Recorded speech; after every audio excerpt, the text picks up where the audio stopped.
So it may surprise you to learn that fossil fuel giants aren't the only ones that are bankrolling misinformation around the climate crisis. And joining me now to discuss this is Alex Kotch, the senior investigative reporter at the Center for Media and Democracy, on his piece titled The Dirty Dozen: The Biggest Nonprofit Funders of Climate Denial, which you can read at exposedbycmd.org. I'll link to that below this video on YouTube. Alex, welcome back to the show. Yeah, thanks a lot for having me, David. So, first, give us sort of an overview of what this piece is about and what you get into, and then we'll get into more of the details around what you discovered. Yeah, and as you said, a lot of people are pretty aware of major oil companies like Exxon having misled the public for decades about climate change and its effects for profit, obviously. Trade associations affiliated with oil and gas and coal companies have been doing the same thing. In the last couple of decades, at least, it's transitioned a little more from completely denying the existence of man-made climate change to sort of greenwashing the operations of a lot of these oil companies that continue to be the top reason for climate change and for our sort of hurtling quicker and quicker towards environmental catastrophe. But what a lot of people don't know is that there's a lot of nonprofit organizations, both kind of right-wing nonprofits and mainstream charitable organizations that are also contributing money to climate misinformation organizations. And that's something that at the Center for Media and Democracy, where I work, we track a lot of dark money, money that goes from one nonprofit to another entity. Nonprofits in the United States do not have to disclose their donors, so we have to kind of reverse engineer by looking at tax records and figuring out who's giving to whom. And so, what I found is that ideological right-wing vehicles like Donors Trust and Donors Capital Fund, which are used by Charles Koch, the Bradley family, and a lot of other kind of Republican mega donors, were the top contributors since 2014 to organizations like the Heartland Institute, and the Competitive Enterprise Institute, sort of notorious climate misinformation, sometimes denial organizations. There were also private family foundations, some of the usual suspects like the Charles Koch Foundation, the Family Foundation of Robert Mercer, for example. But finally, we found that some of the biggest charities in the country, which are donor advised fund managers, connected to the Fidelity Investments firm and the Vanguard Investments firm, were among those top 12, as we said, the dirty dozen funders of climate misinformation. So you mentioned in your piece how the recent IPCC report discusses the urgency of the climate crisis, of course, but and also finally discusses the issue of misinformation around climate change, but they don't name names, right? So in your piece, you actually name the names and you divide it into two separate groups. So top climate misinformation groups and then top nonprofit climate denial funders. So are these two directly connected? Are all these groups connected to, each other here? Or are they are some sort of, one-offs kind of working on their own to spread misinformation and being funded elsewhere? For the most part, a lot of these groups, a lot of the climate misinformation groups share a lot of the same funders who, I'll talk about in a minute. So not every group is connected to every other, but there's a lot of overlap, both in terms of funding, but also in staff, board members, these kinds of things. So it really is a fairly tightly knit network that's been working over the last few decades with the help of mostly right-wing billionaires and now people who are anonymizing their donations through Fidelity, through Vanguard, and through Donors Trust, which are basically money managers that take the money, kind of make it their own legally, and then donate it to what their clients want, to the sources that their clients want. This is a popular strategy now because you get a double tax break. Not only do you get the charitable tax deduction when you put your money in the hands of these firms, but you also can transfer appreciable assets, which means stocks that can rise in value, land, anything that increases value over time. You can transfer that tax-free to your donor advised fund. So just kind of a little background on that. But in terms of a lot of these climate misinformation groups. Several were founded or initially funded by Charles Koch and his brother David, who is deceased at this point. Charles is the CEO and co-founder, CEO and board chair of Koch Industries, which is a big conglomerate, manufacturing conglomerate that focuses on oil and petrochemicals and petroleum derived products. And there's a lot of other kind of similar groups that have had members on their boards from other Koch-backed organizations. And in terms of the funders, that is the separate group. So there's the misinformers, and then there's the funders of the misinformation. Um, and these similarly have overlapping staffs. Some members of the board of Donors Trust, for example, are also on the boards of other foundations that fund climate misinformation.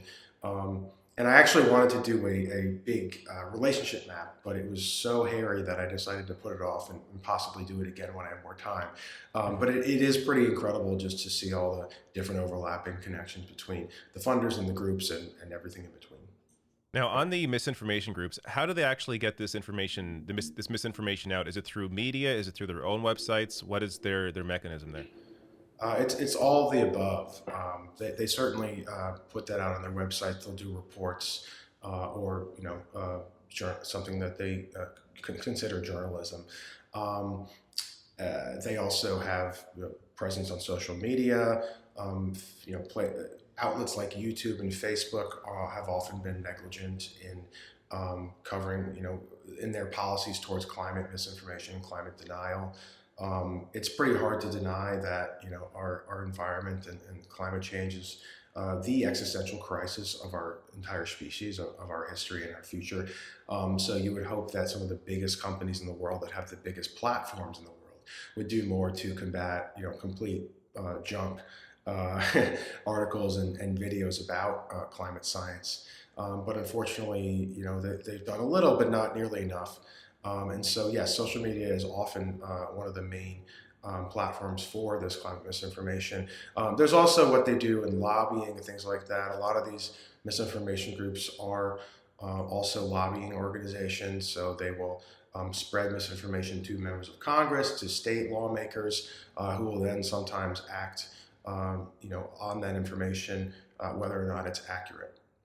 Yeah, and one of the issues with the amount of money involved here, and maybe you'll get to that as well, is just it's not just the influence, of course, that money brings, but it's also the legitimacy that it brings them. So when you have these massive groups with all this money getting poured into this, that sort of gives them the legitimacy in when they release a report or when they contact journalists to cover certain things.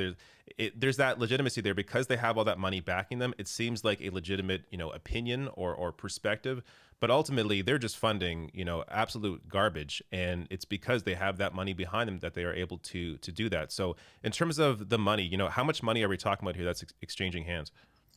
Yeah, so I tracked 8 organizations whose primary activity is climate misinformation. There's plenty others. Let's say the Heritage Foundation, which does is a prolific distributor of climate misinformation, but they do a lot of other things too. So I wanted to narrow this down because it could become a very large project to organizations that primarily do climate misinformation. So of those 8 groups, I tracked about $54 million that has gone into their coffers since 2014, really 2014 to 2020, based on tax records that are available. And so, the Heartland Institute, which is probably the most well-known and notorious climate denial organization, to be honest, we tracked about 21.4 million over those 6 years that went to Heartland. Just to give you a perspective, that's not all their money because a lot of it is untraceable, but that's a good portion of it.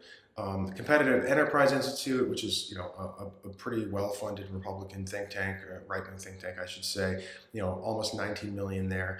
And then if you go to these foundations, Donors Trust and its sister fund, Donors Capital Fund, together gave almost 21 million over those years to these 8 climate denial groups. So they were combined to be certainly the number one climate misinformation funder. But we also had a lot of these private foundations: Searle Freedom Trust, Sarah Skate Foundation, Mercer Family Foundation, Dunn Foundation, the Bradley Foundations. I could go on, but these are in the multiple millions of dollars from 2014 to 2020. So this is not chump change. This is pretty major funding, and as you say, if you have a multi-million dollar or even into the $10 million range funding per year, you can hire a big staff. You can pay for lobbyists, and yes, money does talk. Hmm. It does lend them credibility. And I, of course, want to add what the article starts with and what you started with is that misinformation in the media is a big factor here. The IPCC report specifically targets mainstream media for essentially both siding the climate by giving legitimacy to the misinformers at the same level as they give to environmental activists, actual scientists, people who are giving people the truths about what's going on. And that's incredibly harmful because the mainstream, the corporate and legacy media outlets are probably the biggest platform of them all. And so when you have sort of outlets that are attempting to be unbiased, but as a result are misinforming the public about the issue of our time, I mean, it's just a massive problem. Yeah, and the last question here, that this is what I struggle with, is what do we do with this information? I mean, having this knowledge, being aware that this is going on, and I mean, to be fair, if we poll people today, I think most people acknowledge climate change is real, it's man-made, we need to do something about it. But it's the lack of willpower within, not just the U.S. but worldwide in terms of governments.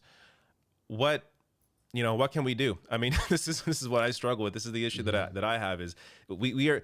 It seems like we're so insignificant in compared to all the money that's exchanging hands here, all the misinformation Right. getting put out there.